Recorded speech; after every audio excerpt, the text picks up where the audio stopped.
డిపార్ట్మెంట్లో ఇంటిగ్రేషన్ కానీ effective coordination కానీ దాన్ని ఎగ్జిక్యూషన్ చేయాల్సిన బాధ్యత మన మీద అందరి మీద ఉంది. Once in 3 months collectors conference పెట్టుకుంటున్నాం. అదే సమయంలో various times once in 20 days or 15 days cabinet meetings పెట్టుకుంటున్నాం. అజెండా ఇవన్నీ చేస్తున్నాం, డిపార్ట్మెంట్స్ అన్ని రివ్యూ చేస్తున్నాం. అప్పుడప్పుడు కాంప్రహెన్సివ్ సమీక్షలు కూడా చేసుకుంటూ అందరం కూడా ఎఫెక్టివ్గా ఒక కోహెసివ్గా ముందుకు పోవడానికి ఇలాంటి కార్యక్రమాలు మనకు వస్తాయి. ఈ brain storming session, I can say it is a brain storming session and reorienting hour cells. ఏం చేయబోతామో క్లారిటీ రావడానికి సమావేశం పెట్టుకున్నాం. 8 నెలలుగా ఎగ్జాక్ట్గా నేను ఎవ్రీ అవర్ క్యాలిక్యులేట్ చేసుకుంటున్నాను. బై టుమారో 12వ తారీఖు నేను ప్రమాణ స్వీకారం చేసి 8 months అవుతుంది. కొత్త గవర్నమెంట్ వచ్చి 8 months అవుతుంది.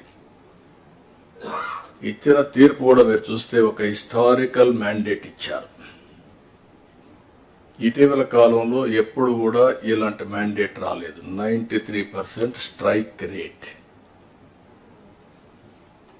93% స్ట్రైక్ రేట్ వచ్చిందంటే ఇక్కడుండే all of us including secretaries గడిచిన 5 సంవత్సరాల పరిపాలన ప్రజలు యాక్సెప్ట్ చేయలేదు.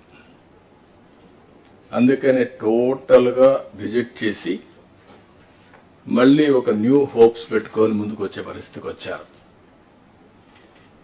అయితే డిఫరెంట్ టైమ్స్ డిఫరెంట్ ఛాలెంజెస్ ఉన్నాయి, కానీ ఇన్ని ఛాలెంజెస్ ఎప్పుడూ రాలేదు.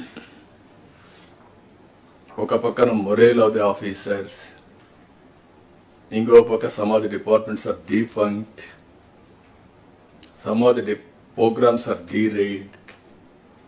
గవర్నమెంట్ ఆఫ్ ఇండియా నుంచి మనం గుర్తుపెట్టుకోవాల్సింది ఎప్పుడు కూడా సెంటర్ స్టేట్ రెండు కూడా 3 గవర్నమెంట్లు ఉంటాయి. Local self government, state government, central government.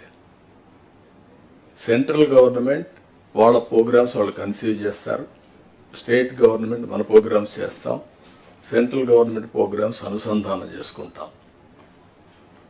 దగ్గర 90 సెంట్రలీ స్పాన్సర్ స్కీమ్స్ ఉంటే టోటల్గా అన్ని కూడా డిఫంక్ట్ అయిపోయినాయి. ఫండ్స్ డైవర్ట్ చేసే పరిస్థితికి వచ్చారు. వీటన్నింటిపైన మనం ఒక 7 వైట్ పేపర్స్ అన్ని పబ్లిసైజ్ చేశాం. పబ్లిక్ కూడా మనం గుర్తుపెట్టుకోవాల్సింది, ఒకసారి పనిష్ చేశాం, మీరు వచ్చారు, మొత్తం సరిచేస్తారనే ఉద్దేశంతో మీకు మ్యాండేట్ ఇచ్చామనే అభిప్రాయంతో ఉంటారు. అది ఉన్నప్పుడు మనం ఎక్స్ట్రా ఎఫర్ట్స్ పెట్టాల్సిన బాధ్యత మనందరిపైన ఉంది. అందుకే